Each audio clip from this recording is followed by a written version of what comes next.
bertemu lagi dengan Insan Pijar menjadi insan pintar dan belajar.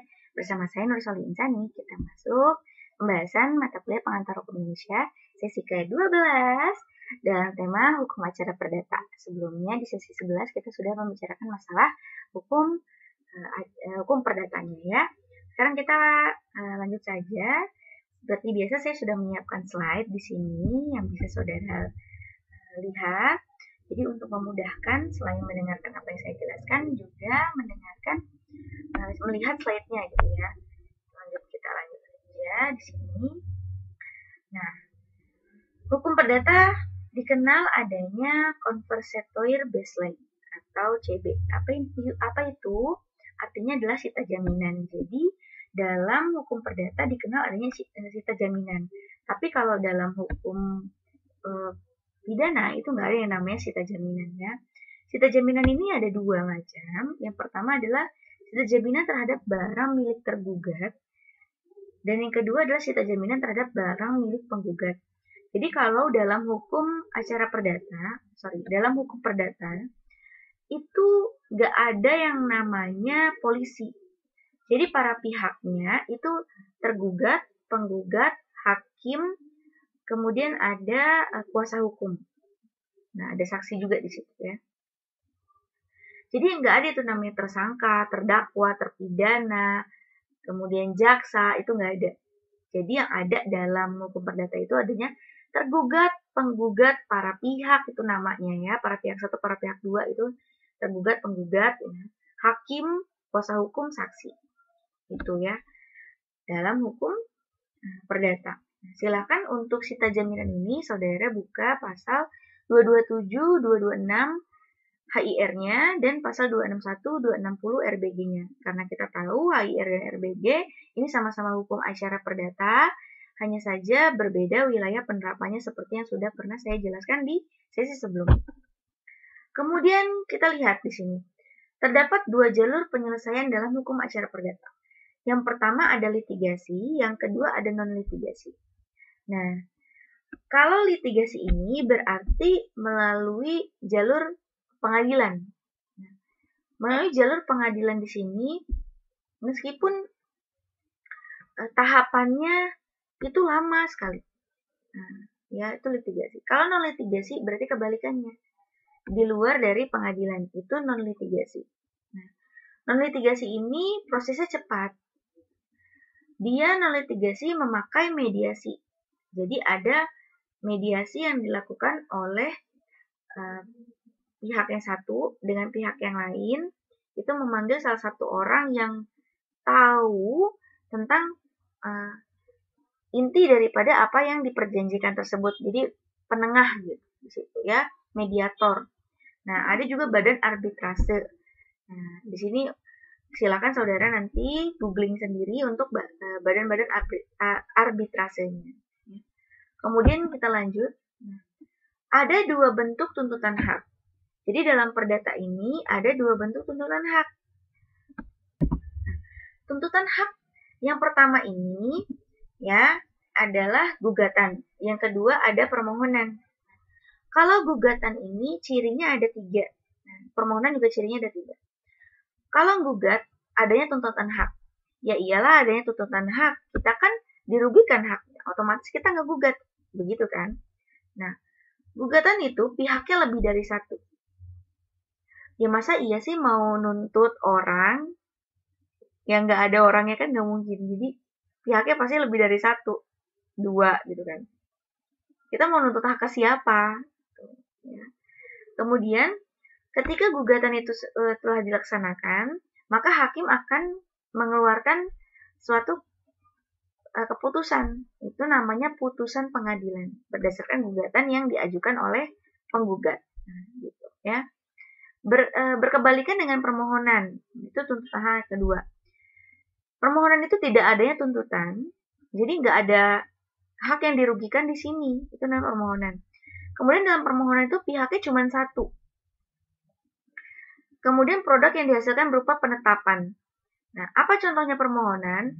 Ketika seseorang ingin mengangkat orang lain, mengangkat anak menjadi anak angkatnya, itu dia harus mengajukan permohonan ke pengadilan. Nanti pengadilan itu akan menimbang apakah orang ini layak atau diperbolehkan untuk mengangkat anak tersebut menjadi anak angkatnya. Nanti akan dilihat pekerjaannya apa, latar belakangnya apa, alasannya mengangkat anak apa gitu ya. Jadi nggak ada tuntutan karena memohon. Kita aja kalau berdoa memohon kepada Tuhan kan sendiri gitu ya. Nanti kalau misalnya dikabulkan oleh pengadilan, nanti pengadilan memutuskan mengeluarkan menetapkan bahwa anak ini menjadi anak angkat dari kedua orang tua tersebut, tapi tidak menghilangkan identitas daripada si anak ini gitu ya. Kemudian, nah, ketika kita mau menggugat seseorang, menggugat orang lain itu, ada yang harus kita perhatikan daripada gugatan tersebut. Tetapi ketika kita berbicara gugatan, apa sih gugatan itu? Ya, adalah suatu bentuk tuntutan hak yang dilakukan seseorang karena telah merasa dirugikan oleh orang lain. Ketika seseorang ini dirugikan oleh orang lain, otomatis dia mengajukan tuntutan hak. Tadi kan tuntutan hak ada dua ya. Tuntutan hak itu ada gugatan, ada permohonan. Gitu. Oke, jadi kalau gugatan itu dia bagian dari tuntutan hak. Dilakukan oleh seseorang karena merasa dirinya dia tuh dirugikan oleh orang lain. Itu namanya gugatan. Isi daripada gugatan ini ada 3. Yang pertama ada identitas. Nah, identitas ini sendiri isinya apa aja sih? Nah, identitas ini isinya itu identitas daripada penggugat dan tergugatnya. Apa aja? Nama, kemudian nik nama, nah, agama, usia, pekerjaan, alamat itu wajib ada. Jadi ada nama lengkap, ada nama panggilan, nama pendek, gitu, nickname ya. Nah, kalau dalam gugatan itu identitas nggak jelas namanya, nggak jelas alamatnya, pokoknya nggak jelas gitu, salah nama dan lain sebagainya, itu dinamakan error in subjecto. Jadi jenis identitas itu nggak jelas. Nah, maka gugatan itu masuknya istilahnya dalam hukum acara adalah error in subjecto. Kemudian isi dari gugatan yang kedua adalah posita atau lebih dikenal dengan kata fundamentum petendi. Apa itu? Posita adalah uraian daripada kronologi antara penggugat dan tergugat sehingga menimbulkan suatu perjanjian itu sendiri. Jadi dia diuraikan gitu.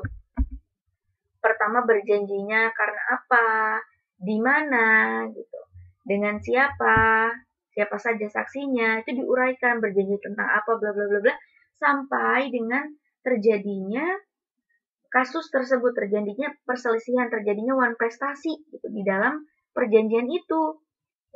Apakah sudah ada mediasi, apakah sudah ada somasi dan lain sebagainya itu. Pokoknya dijelasin, diceritain dalam fundamentum petendi. Terus yang ketiga ada petitum. Petitum ini apa yang kita tuntut untuk dikabulkan oleh hakim.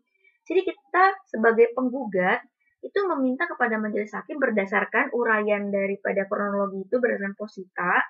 Itu kita minta nih, misalnya meminta majelis hakim untuk agar tergugat itu memberikan hak-haknya gitu, membayar sejumlah uang dan lain sebagainya itu.